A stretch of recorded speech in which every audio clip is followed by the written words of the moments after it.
How are we doing there, boys and girls? Manthieus here. Welcome back to another video. So today I wanted to talk about another little snippet of information that we were made aware of a few days ago. This was specifically with the interview that Soul was able to do with Eric, one of the designers from Blizzard. We'll look at this little clip in a minute. But it was regarding how the inspiration catalyst is going to pair up with crafting. And more importantly, I'll get the information out there nice and quickly, the fact that you will not be able to use crafted gear in the inspiration catalyst. But let's do a quick 30 seconds, 2 minutes of catch up ever so quickly. How's the inspiration catalyst going to work in Dragonflight? We've had a bit of time in the end of Shadowlands to have a play with it. We can start to work out what it does, but it is changing slightly.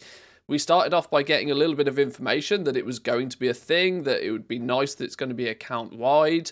But one thing we did find is that there seems to be some charges that are going to need to be earned this time round, rather than just passively gained over time. This is one of the significant changes to how the inspiration catalyst is going to work in Dragonflight. It's still being delayed. I think the catalyst doesn't kick in for, I think, the first 8 weeks of play. So it's still very much a combination of a catch-up and a little bit of a bad luck protection system.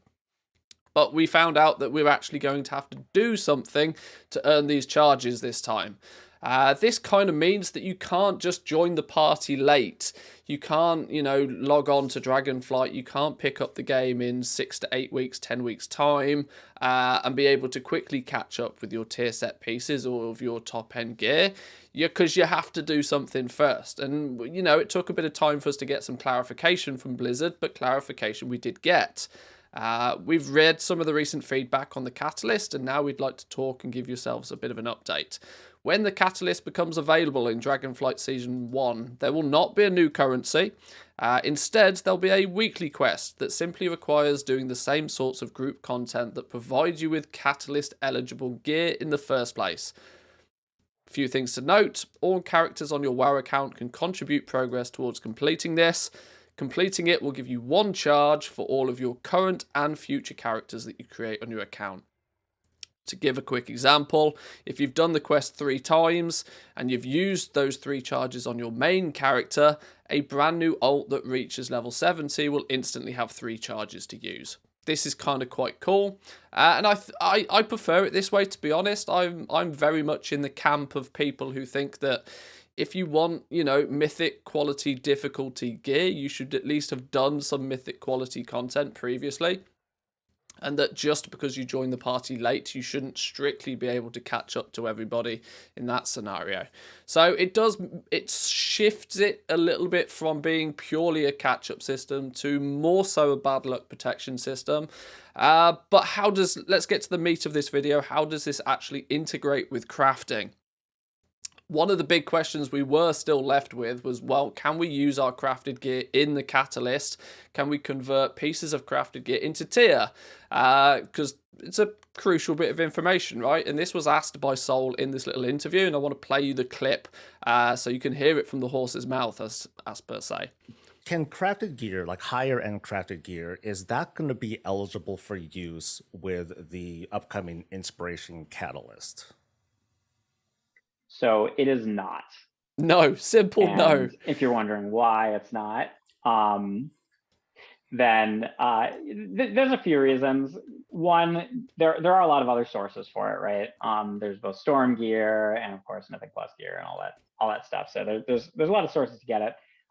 The main reason though is crafted gear is pretty mutable with the recrafting system that we've added, where you can actually change out the optional reagents. You can recraft it to raise the quality.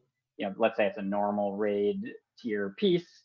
If you go and do a heroic raid and earn enough of the primal focuses, you can upgrade it to heroic. So it's like because it's very mutable and can be changed and upgraded and stuff like that. And it's built from these limited reagents. We didn't want players falling into the trap of being like, oh, I should just convert this thing in with the catalyst into my set piece, and then I kind of lose advantage of having that piece of gear. And it would be so to summarize ever so quickly there, they don't want you to use crafted gear for the very simple reason of that they want you to feel that the investment into that piece of crafted gear is worthwhile. They want you to be able to take that piece of crafted gear probably with you. There is the possibility, we don't know this yet, but they may want you to be able to take that piece of crafted gear with you further than just that one single patch of content.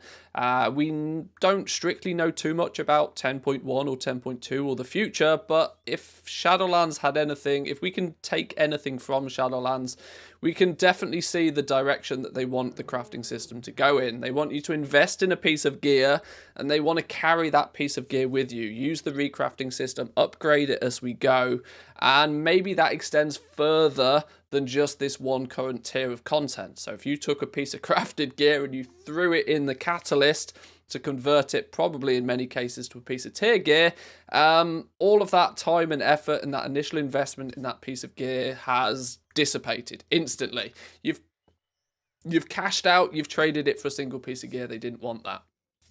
But how do we reckon this is actually going to play out? How do we reckon this is going to affect the way that the game plays out? How are people going to interact with crafting?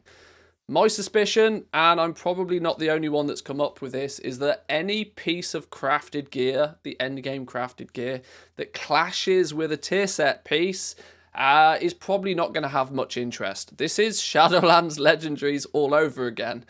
If we learn anything from the Shadowlands Legendary system, it's that people don't want to heavily invest in something that they ultimately know that they're going to fill with a tier set piece. Anytime we had tier set bonuses, most of the legendary meta shifted to the off pieces.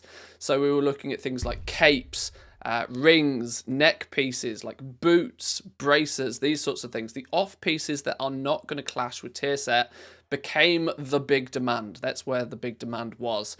And there's one significant change in Dragonflight that also may influence this greatly, and this is why I'm currently in-game on my blacksmith. I have talked about this a few times in the last few days, but I really think this puts blacksmiths in a super strong position for the fact that they make weapons. I'm finding, as we're learning more and more about Dragonflight and how the gearing progression is going to work and how crafting is going to integrate with that, more and more does it become super apparent to me that everybody's going to want a weapon. And I can't see any reason why they wouldn't. Weapons, they're big ticket items, right? Especially a two-handed weapon. A good quality two-handed weapon can be a 10-15% DPS increase to you. Even a slight, if you can keep it up with the quality of content that you're trying to compete in. And blacksmiths are the guys out there that are making all of the weapons. Not strictly all of them, but look at this list. They're making the weapons, or going to be able to make the weapons, for the majority of the player base, whether it be single-handed or two-handed weapons. Blacksmiths are going to have a field day. Truth be told, they're going to have a field day.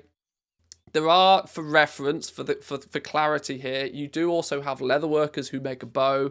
You have engineers who make a gun. You have scribes, if I remember correctly, that make a couple of the two-handed staffs. So there are a few other people that make weapons as well, but blacksmiths are the big ones out there. They're the main boys when it comes to crafting the weapons.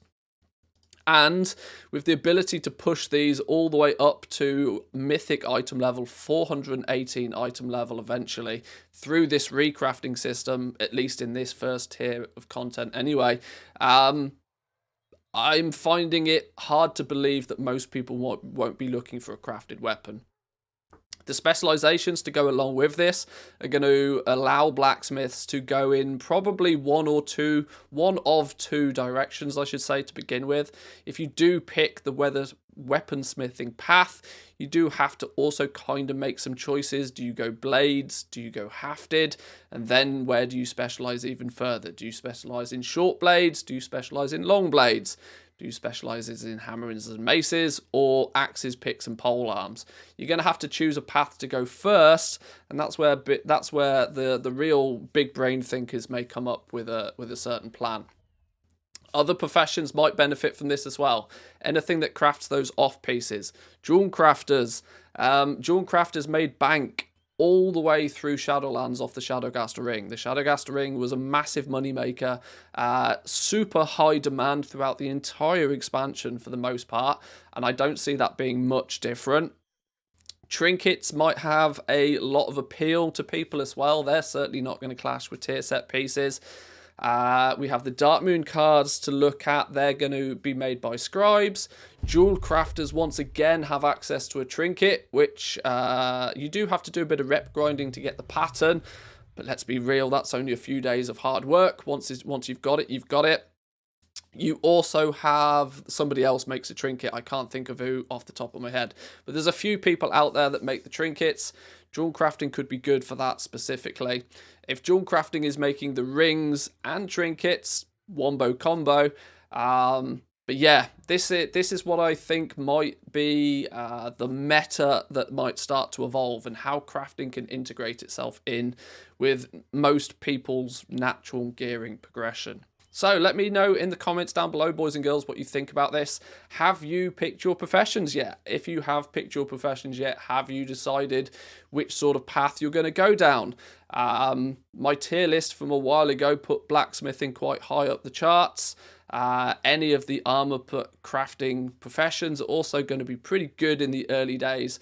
And I like the fact that Dragonflight is adding yet more layers to the crafting system to have a little bit of a play with. But I'll leave it there. Give the video a like if you enjoyed it, boys and girls. Consider subscribing if you're new around here. And I'll catch you all next time. Peace.